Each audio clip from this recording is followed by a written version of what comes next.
우리가 살아가면서 겪게 되어지는 많은 괴로움과 고민들은 그 대부분이 우리가 얽혀 있는 관계에서 온다고 합니다. 그러니까 이리저리 고민도 해보고 노력을 해봐도 좀처럼 내 마음처럼 잘 풀리지 않는 게 우리 사람 사이의 관계이지 않을까 싶습니다. 목사님, 우리 애가 집에만 틀어박혀 있습니다. 친구들과 왕래도 잘 없고요. 도무지 공부에 흥미가 없습니다. 직장에서 까다로운 상사 비유 맞추기가 너무나 힘이 듭니다. 목사님, 지금 어머니와 한 집에서 살고 있는데 사사건건 부딪혀서 시어머니와 더 이상은 같이 못 살겠습니다. 남편하고 이제 남은 정이라고는 전혀 없어서 그냥 이혼하고 싶은데 남편이 절대 안 된다며 펄펄 뛰네요. 보기 싫은 사람과 한 집에서 감옥처럼 갇혀 지내다 보니 갑갑하기 이를 데가 없습니다. 모두가 불완전하고 미숙한 존재들이다 보니까 서로 얽히고 사는 관계에서 마찰음과 파열음이 당연히 뒤따르기 마련인 것 같습니다. 제가 특별히 방금 이혼에 관한 얘기를 좀 했는데요. 여러분, 처음에 사람들이 어떻게 결혼들을 합니까? 서로 너무 좋아서 떨어지기 싫어서 결혼을 합니다. 그렇죠? 제가 아내랑 연애할 때요, 밥 먹고 차 마시다가 끝에 집 앞까지 바래다 줬습니다. 그런데 헤어지기 아쉽고 싫으니까 다시 우리 집 앞에까지 왔다가 어떻게 또 이 밤에 여자를 혼자 보내냐 해서 다시 그 집 앞으로 되돌아가고 결국엔 몇 번 왔다 갔다 하다 서로 아주 애절하게 헤어지는 그런 광경이 저의 연애사에 있었습니다. 다들 비슷한 경험 없으신가요? 저만 뜨거웠나요? 네. 그런데 그렇게 너 아니면 못 살겠다 그렇게 말해놓고서 결혼하고 시간이 지나면 이제 너 아니면 못 살겠다가 아니라 너 때문에 못 살겠다로 말이 바뀝니다. 그래서 결혼에 냉소적인 사람들은요, 우리가 어릴 적에 동화책을 잘못 읽었다. 무슨 말인가 하면 공주와 왕자님이 결혼해서 마지막에 행복하게 잘 살았대요. 이게 아니라 현실은 뭐예요? 결혼해서 치고받고 살았더래요. 이게 현실적인 엔딩이라는 거죠. 그런데 여러분, 집안에서 이렇게 서로 아웅다웅하는 그런 다툼 차원이 아니고요, 저 집 밖으로 나가보면 사회에는 정말 엽기적인 상식 밖의 일들이, 그런 사람들이 있는 것을 우리가 경험하게 되어지는 그런 때가 있습니다. 제가 어느 날 TV를 보다가 그 한불리, 한문철의 블랙박스 리뷰라는 그런 프로그램을 봤는데요, 자동차 유리를 썬팅하는 그런 가게였어요. 썬팅 과정에서 뭐가 좀 마음에 안 들었는지 옥신각신 하다가 가게 앞에 이 손님이 보복성 주차를 바로 입구에 탁 갖다 대고 차문을 잠그고 휙 가버렸습니다. 잠적했어요. 그런데 경찰에 말했는데 업무 방해죄가 성립이 안 된대요. 수사할 수가 없대요. 왜요? 차주와 연락이 안 닿는다는 이유였습니다. 시청에 가보니까 이거는 자동차 관리법에 해당이 안 된대요. 왜? 썬팅 관련 시비로 인해서 의도적으로 차를 세워놓은 거니까, 방치한 게 아니니까 우리가 해결할 수 없다. 민사로 진행을 하셔라, 해결하셔라. 변호사에게 문의했더니 소송비만 900만 원. 너무 경제적인 부담이 커서 소송도 못하고 다시 경찰서에 가니까 시청에서 할 일이다, 시청으로 가니까 경찰서로 가봐라. 서로 왔다 갔다 책임감 떠넘기다가 무려 1년이라는 시간이 훌쩍 지나갔다고 합니다. 가게 영업에 막대한 지장은 물론이요, 이 가게 주인이 너무나도 큰 스트레스 때문에 이 가슴이 답답하고 일상생활에 지장을 받고 있던 터에 차주에게 드디어 연락이 닿았어요. 이제 빼주겠다 이게 아니고요, 뭐라고 그러냐면 내가 차를 못 써서 방에 갇혀 지냈으니까 피해 보상액으로 2천만 원 내놔라.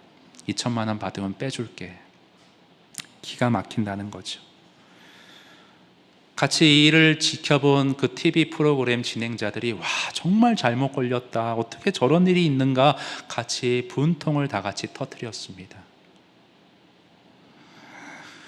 여러분, 오늘 본문에서 다윗도요, 그 당시에 엽기적인 사람들이 주변에 많아서 그랬는지 이 몸과 마음이 말할 수 없이 내가 피폐해졌다, 수척해졌다, 괴로움을 토로하는 모습을 우리에게 보여주고 있습니다. 여러분, 2절을 한번 다 같이 읽어보실까요? 2절 다 같이 시작. 여호와여, 내가 수척하였사오니 내게 은혜를 베푸소서. 여호와여, 나의 뼈가 떨리오니 나를 고치소서. 여기 2절 맨 앞에 수척하다라는 말은요, 바짝 말랐다, 이 속이 새까맣게 타들어가서 무슨 어떤 정신적인 반복된 충격 때문에 그랬는지, 여러분 2절 뒤쪽에 보세요. 뼈가 떨릴 정도로 다윗의 몸과 영혼이 심히 상해 있던 것을 우리가 볼 수 있습니다. 이어서 3절도 보실게요. 같이 읽습니다. 3절 시작. 나의 영혼도 매우 떨리나이다. 여호와여, 어느 때까지니까? 어느 때까지니까? 지금 당하는 고통이요, 하루 이틀 된 게 아니라 꽤 오랜 기간 지속된 일이었음을 우리가 여기서 볼 수 있습니다. 그 원인이 무엇이었을까? 앞서 말했듯이 주변에 괴롭히는 사람들이 좀 있었던 것 같아요.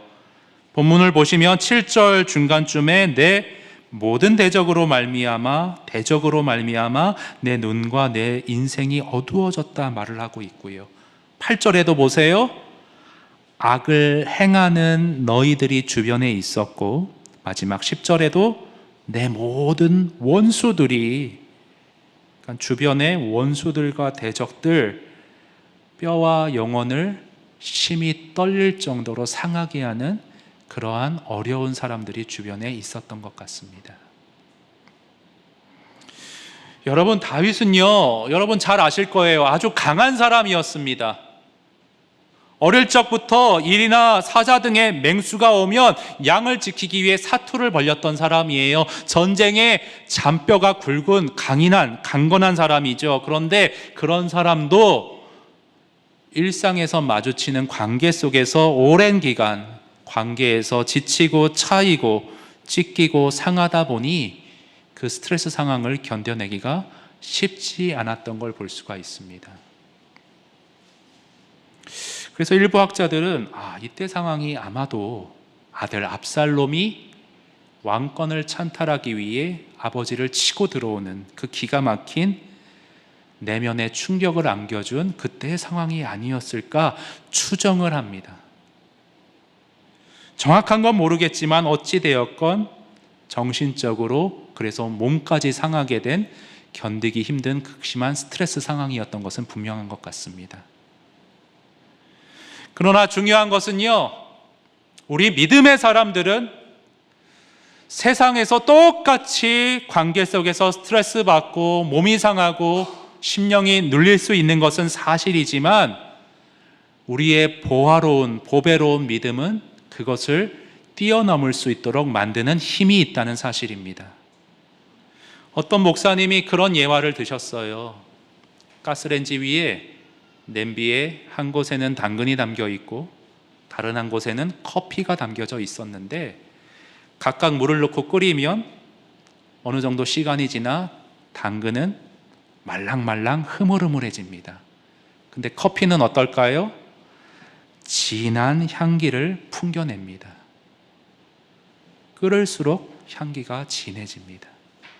그러면서 목사님이 질문을 던지셨어요. 여러분은 이 두 가지 경우 중 어디에 해당되십니까? 그러니까 하나님께서 여러분의 삶에 끓는 물과 같이 인생의 들끓음과 고달픔을 허락하실 때에 당신은 당근처럼 흐물흐물해지십니까? 아니면 커피처럼 믿음의 향기를 더욱 짙게 우려내십니까? 당신은 어느 쪽이십니까? 이렇게 질문하셨어요. 오늘 본문에서 다윗은 어땠을까요? 한동안은 흐물흐물해지는 것 같았으나 8절 이하 10절 뒷부분에 보시면 완전히 반전된 분위기를 보여주고 있습니다. 여러분 대표적으로 9절만 보시면요. 9절 읽습니다. 시작. 여호와께서 내 간구를 들으셨으며 여호와께서 내 기도를 받으시리로다. 예, 기도의 확신과 기도 응답의 확신을 가지고 10절에서 하나님께서 내 편이시니까 원수들아 썩 물러가거라. 고달픈 상황에서 담대한 믿음으로 이를 극복해내는 모습을 우리에게 보여주고 있습니다. 그래서요, 여러분, 오늘 우리가 말씀을 통해 알아보고자 하는 것은 이거예요. 우리의 삶이 고달픈 시기에, 고달픈 인간관계 속에서 눌리고 압박을 받을 때에 우리가 믿는 사람으로서 어떤 자세로 어떻게 대처를 해야 하는가? 우리가 어떤 자세로 그 상황을 대하느냐에 따라 우리의 믿음이 흐물흐물해질 수 있고요. 물이 끓음에 따라 우리의 믿음이 더욱더 주 안에서 진한 믿음의 향기로 깊어질 수가 있다는 것입니다. 그래서 오늘 저는 여러분과 함께 다윗의 본을 따라서 우리 삶이 고달플 때에 우리가 과연 어떤 자세, 어떤 태도로 대처해야 하는가, 본문을 중심으로 3가지를 좀 살펴보고자 합니다.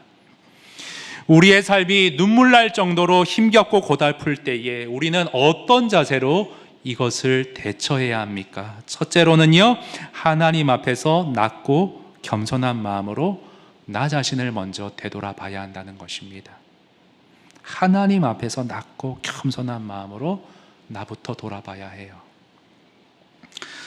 여러분, 오늘 1절을 보시면 다윗이 제일 먼저 관계의 힘겨움 속에 어떤 태도를 보이고 있는가? 1절 보세요. 여호와여 주의 분노로 나를 책망하지 마시오며 주의 진노로 나를 징계하지 마옵소서. 여러분, 성경 구절을 그냥 얼핏 대충 보시면 안 되고 좀 자세히 1절을 보겠습니다. 지금 1절 자세히 보면 다윗이요, 징계가 싫습니다, 저는 잘못 없습니다, 이런 일 당할 이유 없습니다, 이렇게 따지는 것 절대 아니에요. 여러분, 다윗은요, 여러분이 알다시피 시편 51편이 대표적이고 자신이 누구보다 큰 죄인임을 알았어요. 이 시가 만약에 앞에 학자의 주장처럼 압살롬의 반역 때 쓰여진 시였다면 다윗이 밧세바와의 간음과 살인죄를 저지른 후이겠죠. 다윗은 주님, 저는 책망받기에 마땅합니다, 징계받기에 아무런 변명거리가 없습니다. 그러나 지금 1절에서 말하는 건 뭐예요? 수위를 좀 조절해 달라는 거예요. 괴로움의 무게를 조금만 덜어달라는 거예요. 1절 자세히 보시면요, 주의 분노로, 주의 진노로 맹렬하게 저를 징계하거나 몰아붙이지는 말아 주십시오, 이 얘기를 하고 있는 겁니다. 징계 자체를 안 받겠다는 게 아니에요. 여러분, 그렇습니다. 우리는요, 하나님께서 우리에게 고난을 허락하셔도 아무런 대꾸할, 아무런 따질 이유가 전혀 없는 죄인들이에요. 이 땅에서 지내는 동안 내내 용서받으며 긍휼을 구하며 살아갈 수밖에 없는 은혜가 절실히 필요한 죄인들이 바로 저와 여러분들입니다. 우리가 지금 현재 무슨 특정한 죄를 지어서가 아니에요. 우리의 존재 자체가요, 이 마음의 원죄 자체가 하나님과 항상 어긋나 있고요, 그래서 하나님께 책망받거나 징계받아도 아무 할 말이 없는 진노받기에 마땅한 죄인들의 현 존재의 주소가 저와 여러분의 어떤 위치라는 겁니다. 그래서 고난 앞에서 주님, 저는 잘못이 없는데요, 왜 이런 일을 당해야 되죠? 따져 물을 수 없습니다. 관련해서 존 메가더 목사님이 아주 적나라한 지적을 하셨는데, 화면 보시면 사람들은 묻습니다. 하나님은 왜 이런 어려운 일이 나에게 일어나게 놔두시는 겁니까? 그러나 이런 일은 누구에게나 일어날 수 있습니다. 우리가 던져보아야 할 보다 근본적인 질문은 그럼에도 왜 우리는 아직까지 살아있는 겁니까? 입니다. 죄의 삭은 사망이기에 우리는 모두 죽어 마땅합니다. 파티와 게임은 그만하면 됐습니다. 우리는 덤으로 사는 인생입니다. 사람들이, 그리스도인들이 착각하고 있는 게 있어요. 나는 뭐 고상하고 훌륭한 사람까지는 아니어도 특별히 남에게 피해 주거나 죄를 지은 사실이 없는데, 범죄를 저지르지 않았는데 그럭저럭 괜찮지 뭐. 마땅히 세상에서 누리고 행복을 추구할 권리가 있지. 예, 맞습니다. 특별히 괴롭거나 고달픈 일을 당할 원인 제공을 하지 않았다고 생각할 수 있습니다. 세상의 눈높이에서는. 하지만 하나님의 관점, 하나님의 기준 앞에서는 우리는 그 어떤 권리도 내세울 게 없는, 당장 나의 숨을 거두어 가셔도 아무 할 말이 없는, 우리는 오늘을 은혜로 덤으로 사는 인생들입니다. 그래서 내가 무슨 특정한 죄를 지어서뿐 아니라 하나님은 때때로요, 당신의 높은 지혜로 나를 더 낮추시려고, 교만해지기 쉬우니까 나를 겸손케 만들려고, 내 무뎌진 영적인 양심을 일깨워 주시려고 세상에서 희석된 더러운 때를 벗고 정결케 만들어 주시려고 폭풍의 큰 환난을 허락하실 때가 있습니다. 그런 관계 속에서, 그래서 인간관계 속에서, 그래서 하나님이 허락하시는, 허용하시는 고통을 당할 때 주님, 왜 저런 사람을 만나서 내가 이 고생을 해야 됩니까? 손해봐야 됩니까? 억울해야 됩니까? 자꾸 이런 쪽으로 가면요, 내가 먼저 무너져요. 그 사람을 찍어 누르지 않는 이상 화병으로 내가 먼저 탈진합니다. 그러지 마시고요, 오늘 다윗과 같이 하나님 앞에서 본성적으로 죄인인 내가 하나님의 섭리 안에서 왜 저런 사람을 만나서 왜 이런 일을 당해야 하는지, 하나님이 이 일을 통해서 내 안에 정화시키기 원하시는 분, 연단하시기 원하시는 부분이 무엇인지 낮고 겸손한 마음으로 나 자신부터 돌아볼 수 있어야 내가 무너지지 않습니다. 여러분, 그래서 1번 대지 한번 화면에서 같이 한번 다시 읽어볼까요? 시작. 하나님 앞에서 낮고 겸손한 마음으로 나 자신을 먼저 되돌아봐야 합니다. 이래야 우리의 영혼이 살아요. 다윗도요, 악을 행하는 자들 때문에 몹시 괴로웠지만 그들을 미워하고 원망하고 그들에 대한 어떤 불평으로 성토하기보다는 하나님 앞에 자신을 세우기를 우선시하는 모습을 우리에게 보여주고 있습니다. 여러분, 우리가 흔히 성경을 좀 오해하는 게, 하나님은 우리 인생에서 좋은 일들, 잘 풀리는 일들, 평안한 일들만, 하나님이 그렇게만 나에게 축복을 주신다? 성경을 오해하시는 경우들이 있어요. 아니에요. 성경을 읽어보면 하나님은 우리 개인의 삶 속에서 은혜뿐 아니라 아픔과 고통을 통해서도 사랑으로 역사하십니다. 따라서 관계의 어려움을 겪을 때, 물론 객관적으로 보면 저 사람이 나한테 잘못했어, 그러나 그 사람에 대한 미움과 원망으로 점철되기보다는 먼저 죄인인 나를 하나님 앞에 세워서 스스로를 우선 돌아보는 영성이 우리 안에 선행되어야 고단한 인생길에서, 관계 안에서 나를 지키고 나의 믿음의 향취를 더욱 깊이 우려낼 수가 있습니다. 나를 먼저 돌아보실 수 있는 저와 여러분이 될 수 있기를 원합니다. 자, 이것이 첫 번째 단계고요. 반면에 삶이 관계로 인해 고달플 때 어떻게 대처해야 하는가? 두 번째는요, 반대예요. 사람들 앞에서는 당당할 수 있어야 한다는 거예요. 균형이 중요해요. 하나님 앞에서는 낮추고 사람들 앞에서는 당당해야 합니다. 여러분, 오늘 본문에 다윗의 대조적인 두 가지 태도가 나와 있는데요, 1절에서 7절은 계속 말했듯이 하나님 앞에서 낮고 겸손하게 긍휼을 구하면서 가난한 심정으로 자신의 처지를 토로하는 모습을 다윗이 보여주고 있어요.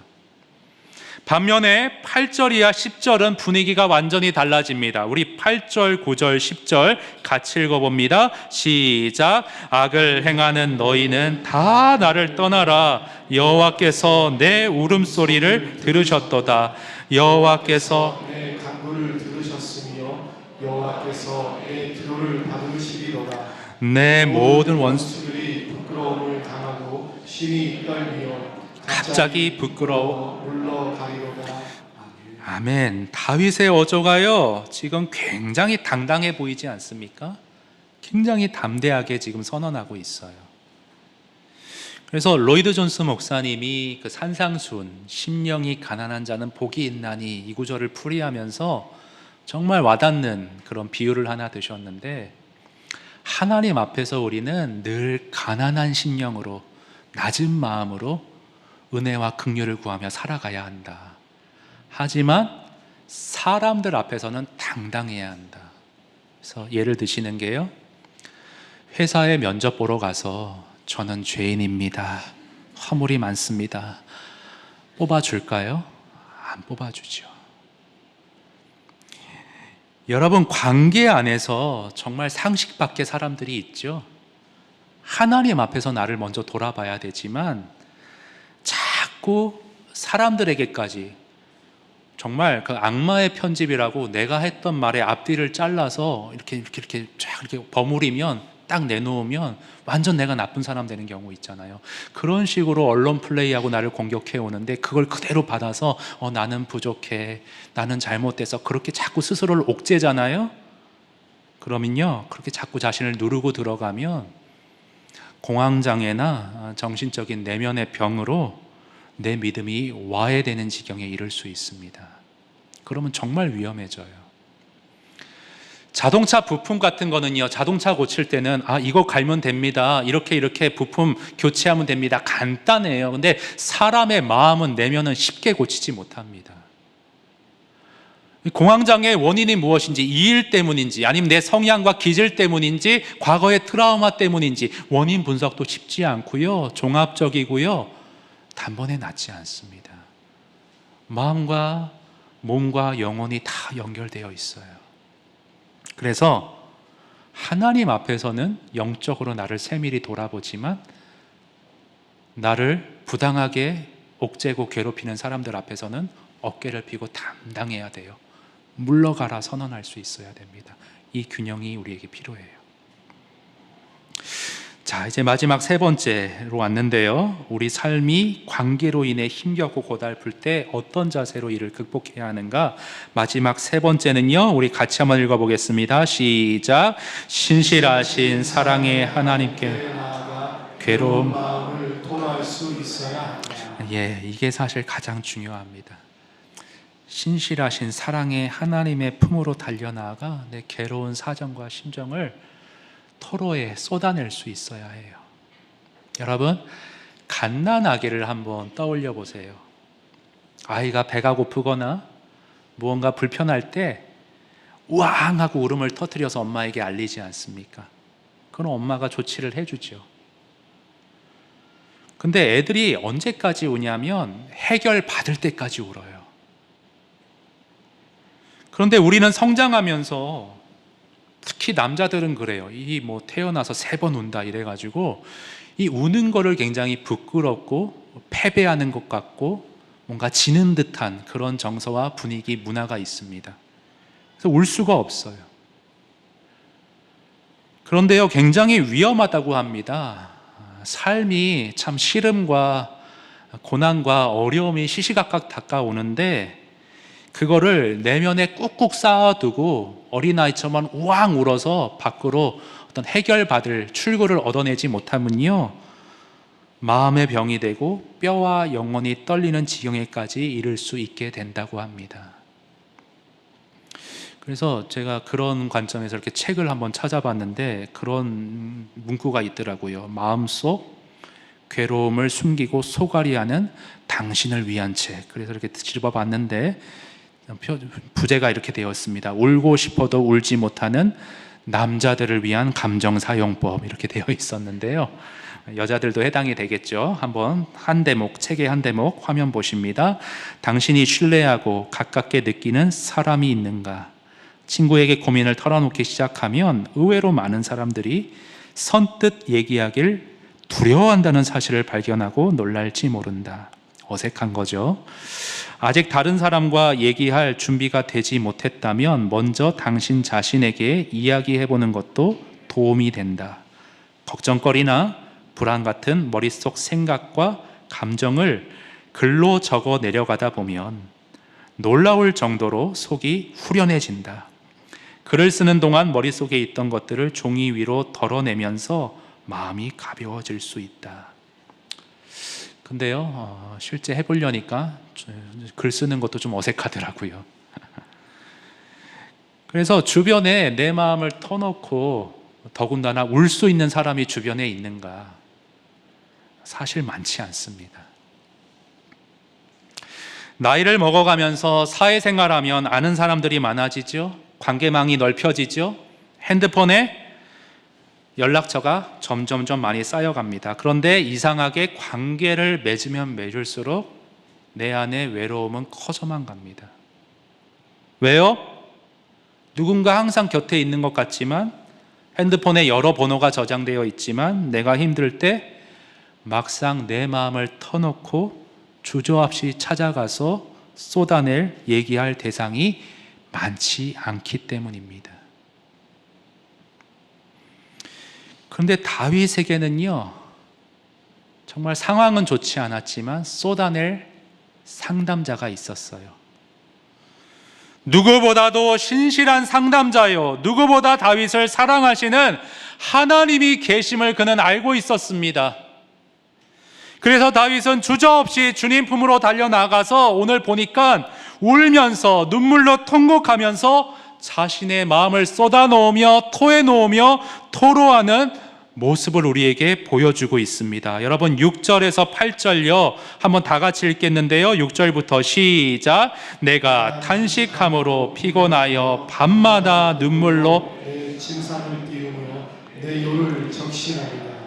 내 눈이 근심으로 말미암아 쇠하며 내 모든 대적으로 말미암아 어두워졌나이다.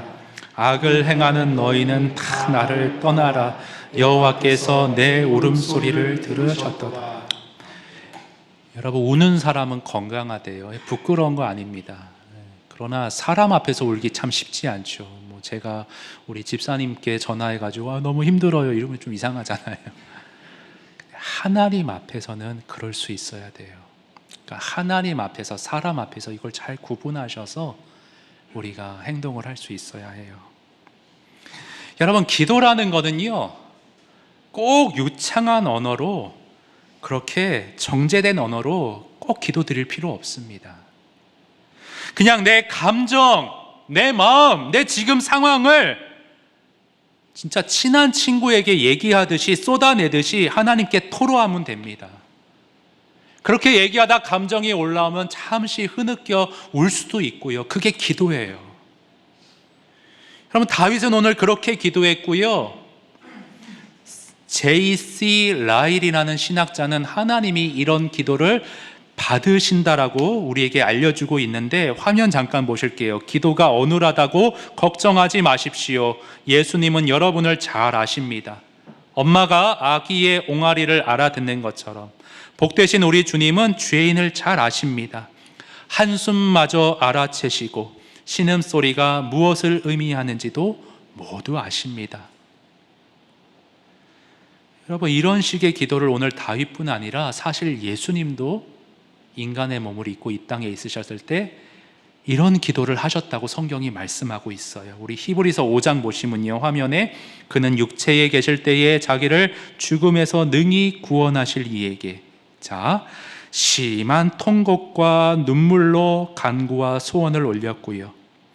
하나님이 그렇게 심한 통곡과 눈물로 기도하는 것을 경건하게 여기셔서 그 기도를 들으셨다라고 우리에게 알려주고 있습니다. 하나님은 우리의 눈물의 기도를 받아주십니다. 들어주세요. 여러분 오늘 시편 6편 8절 끝부분에도 보세요. 다윗의 눈물의 기도를 하나님이 어떻게 하셨대요? 들으셨도다. 들어주셨어요. 근데 시제가 완료예요. 이미 듣고 다 이 내용을 이루셨다 확신하고 있어요.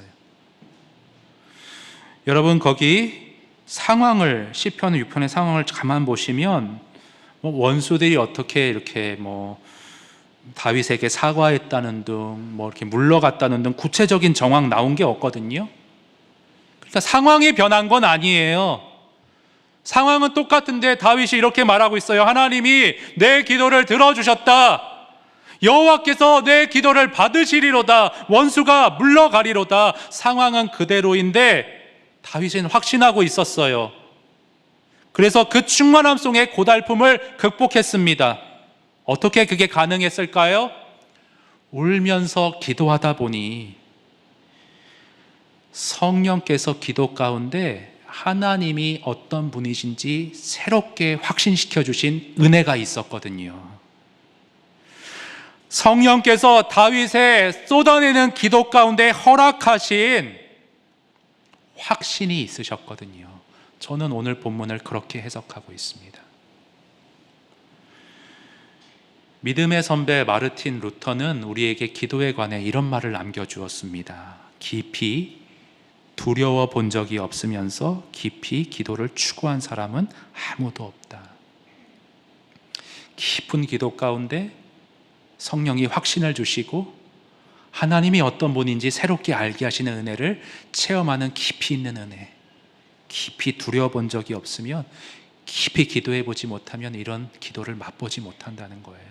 여러분 생각해 보세요. 일상에서 평상시에 드리는 식사기도와 눈물 날 정도로 고달퍼서 울면서 토로하는 기도의 깊이가 같을 수가 없겠죠.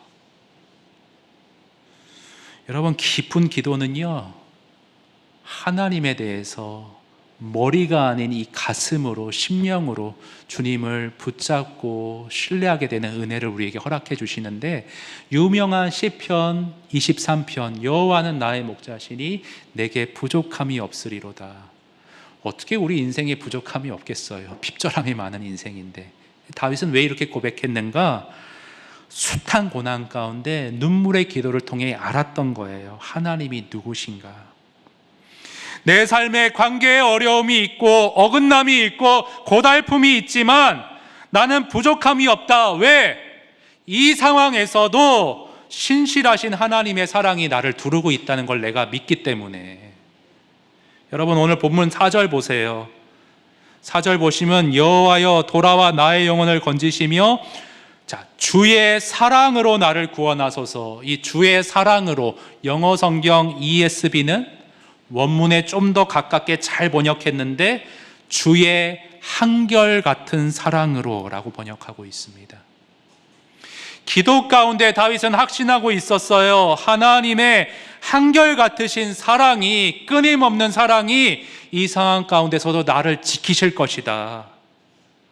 원수들이 나를 어찌하지 못할 것이다. 비록 상황은 녹록지 않지만 나는 절대 영적으로 궁핍하거나 핍절한 사람이 아니다. 나는 넉넉한 사랑을 받고 있는 자이다. 이 사랑의 강물 안에 저들의 만행과 제약을 다 던져놓고 한번 극복해보자. 이렇게 새로운 마음의 힘과 은혜가 채워졌던 것입니다. 여러분 5절은 굉장히 해석하기 어려운 구절인데요, 오늘 시간 관계상 제가 자세한 설명 생략하고요, 한 신학자의 표현을 빌려서 제가 핵심만 좀 짚어드리면 5절은 한마디로 주님 제가 이대로 주저앉거나 죽게 되면 주님이 손해이십니다. 역설적으로 뭘 말하냐 하면 주께서는 당신이 사랑하고 쓰시는 종을 반드시 구원해 주실 줄을 믿습니다. 지금 이 말을 역설적으로 하고 있는 것입니다. 여러분 중요한 건 이거예요. 우리가 기도하면서 마음을 쏟아내면서 기도하다 보면 주님의 성품을 정말 마음 깊숙이 알아가는 은혜가 우리에게 주어진다는 게 포인트입니다. 여러분 정말 깊은 기도를 하다 보면 고난 중에 이런 마음 들지 않으세요? 성령께서 현재의 고난은 잠시 잠깐 지나가는 거야. 주님은 선하신 분이야. 믿음의 눈을 들어 주님을 봐. 예수께서도 십자가의 고난을 앞두시고 주님을 바라보고 기도하심으로 잠시 잠깐의 고통을 뒤로하고 영광의 주의 일을 이루셨지 않니? 너도 그 영광에 동참해 보지 않을래? 이 상황을 통해 너를 더욱더 영광스러운 자리로 이끄시는 주의 교훈과 뜻을 발견하지 않을래? 그렇게 도전하고 힘주시고 복돋아 주시고 도다지겨 주시는 성령의 따스한 손길 여러분 체험해 보셨습니까? 깊은 눈물의 토로의 기록 가운데 성령이 역사하십니다. 여러분 지난주 중에 날씨가 너무나도 화창했습니다. 잎사귀가 그렇게 푸르를 수 없더라고요. 제가 부산에 3년 살아서 그런지 송도에 올라왔을 때 겨울이 특별히 더 매섭고 추웠던 것 같습니다. 뭔가 이렇게 뻥 뚫려 있는 느낌이에요. 그런데 지난주 중에 화창한 봄 날씨 때문인지 언제 그런 강추위와 매서운 바람이 있었는지 잘 기억이 나지 않았습니다. 여러분 그래서 저는 봄이 되면 항상 그런 묵상을 합니다. 우리 삶에도 인간관계에도 오해와 시련과 매서운 바람이 있지만 신실하신 사랑의 주님은 때가 되면 정확하게 봄 햇살로 모든 것을 녹여주실 것이다. 저는 이 시인이 하나님을 믿는 사람인지 안 믿는 사람인지는 모르겠는데 참 아주 분위기에 어울리는 시를 하나 발견했어요. 참 가져와 봤는데요. 제 아무리 혹독한 겨울 추위라도 따뜻한 봄 햇살이 못 녹이는 겨울은 단 한 번도 없었습니다. 살다 보면 삶이 겨울처럼 춥고 시린 날 있을 거예요. 인생이 얼음처럼 꽁꽁 얼어붙어 몹시 차가운 날 있었을 겁니다.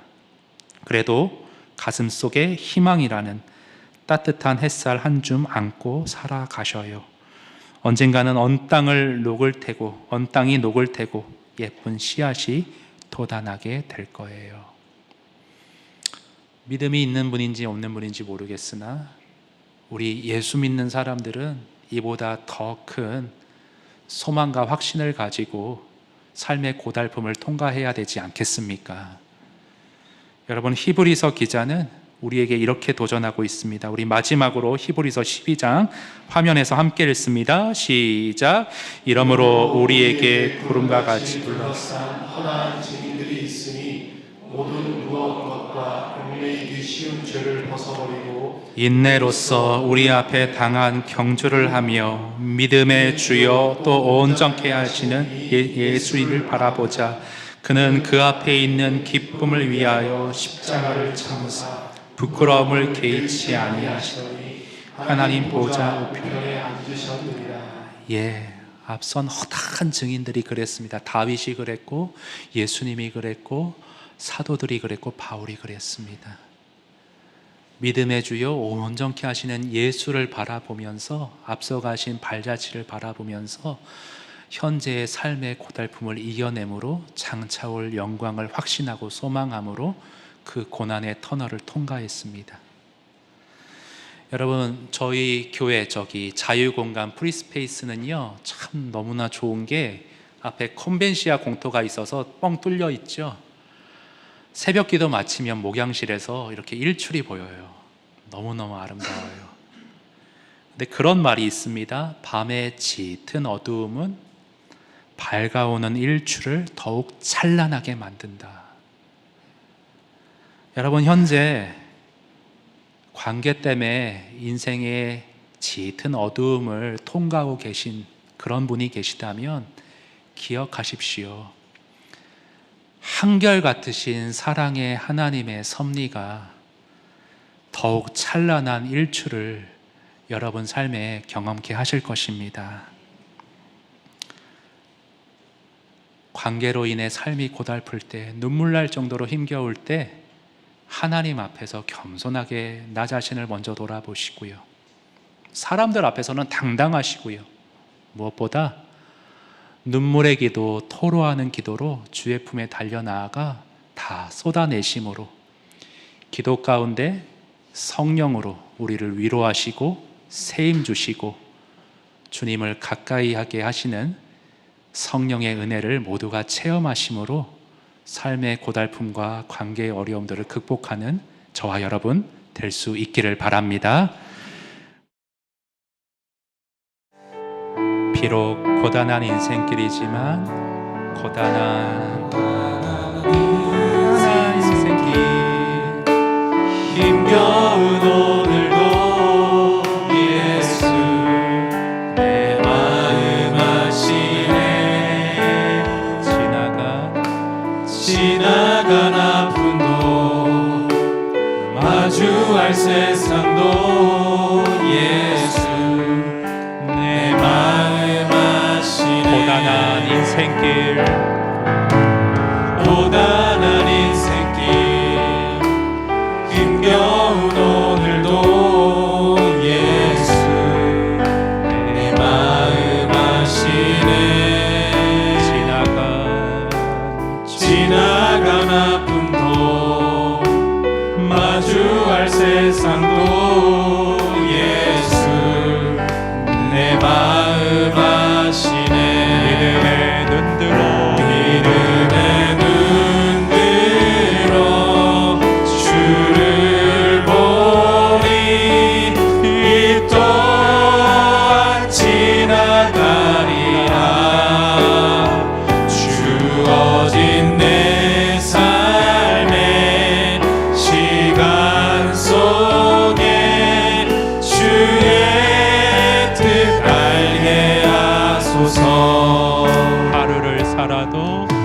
하루를 살아도 기쁨으로 가리 예수 늘 함께 하시네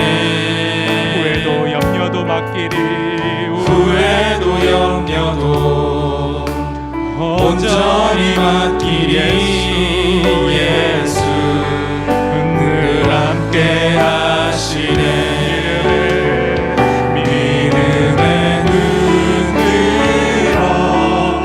주어진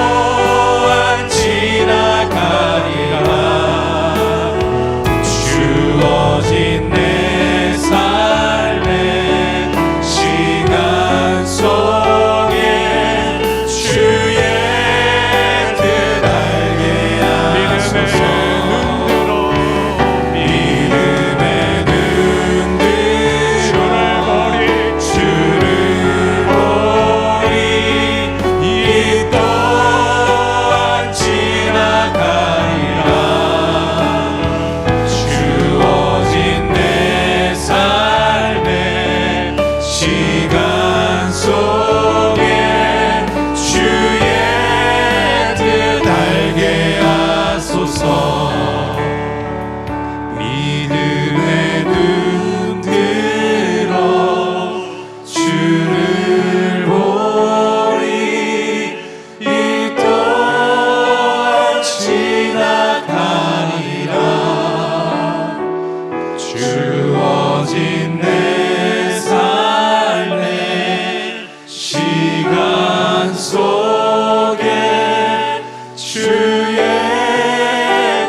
알게 하소서 주의 뜻 알게 하소서 주의 뜻 알게 하소서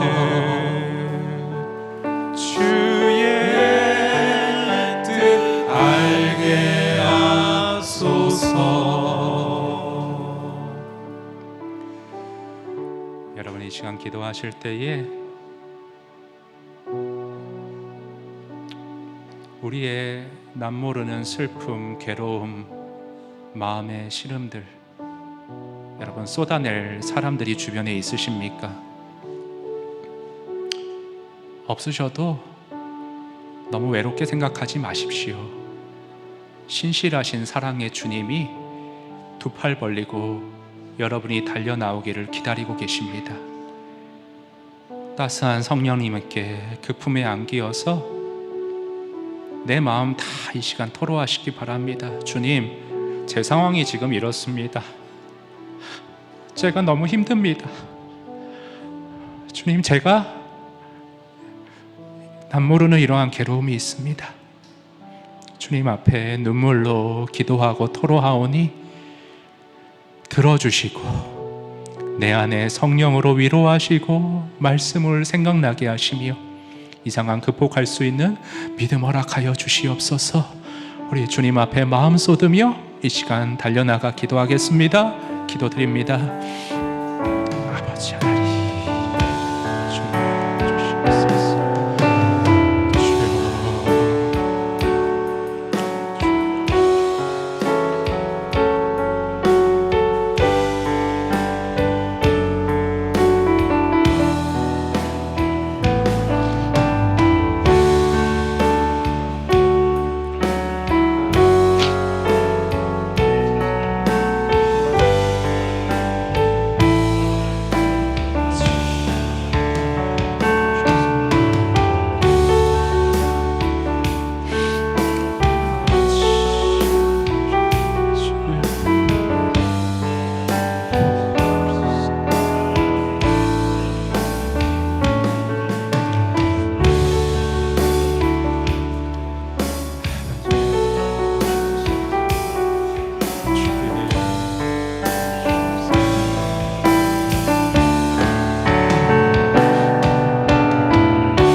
사랑과 긍휼이 무궁하신 하나님 아버지, 고단한 인생길 혼자 분투하며 아등바등거리며 힘겹게 살아온 우리의 마음을 주님이 다 알고 계십니다.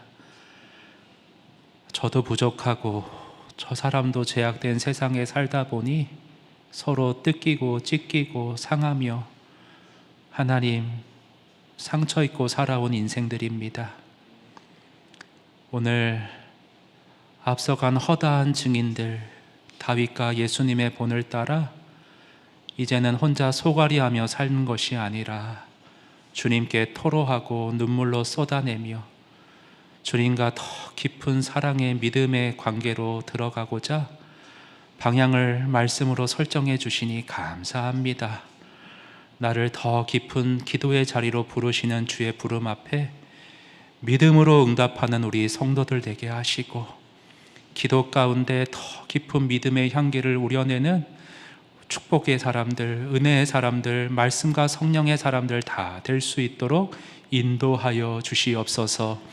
하나님, 기도 가운데 우리를 만나 주시고 기도 가운데 우리의 마음을 새롭게 하시며 기도 가운데 세상이 알지 못하는 비밀로 우리를 인도하실 주님을 믿사오니 하나님, 기도하고 토로하는 우리 성도들 안에 정말 기도의 충만한 영과 은혜로 채워주시사 삶의 괴로움이 믿음의 진한 향기로 승화되는 기도의 통로를 통해 그것을 경험하는 우리 모두 될 수 있도록 오늘의 말씀으로 우리의 삶과 신앙을 인도하여 주시옵소서.